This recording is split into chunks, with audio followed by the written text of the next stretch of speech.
नमस्कार आपण मानक आम चैनल को स्वागत। आज मु कदली आलू को सोरिष मसला दे भाजीबी चलते देखा। कड़ाई बसैबा पानी दवा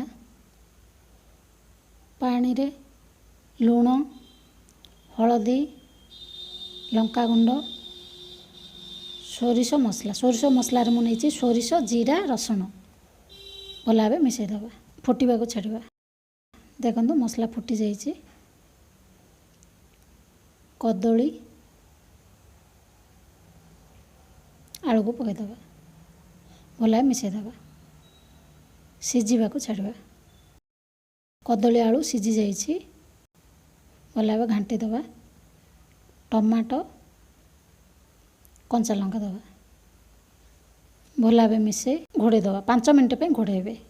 देखो सीझी जाइए आ घोड़ेबेनी सुखाई जाइए। तावा बसैबा तेल दवा तेल गरम हो गला कदली आलू पकईकी भाजवा। गोटे साइड हो जाइए उल्टेदवा। देखो गोटे साइड भाजी जाइए मझे मझे 2 थर उल्टेदेवे। तैयारी होगा कदली आलू भजा। पखाल सांगे खातु केमती लगे कमेंट रे जणातु।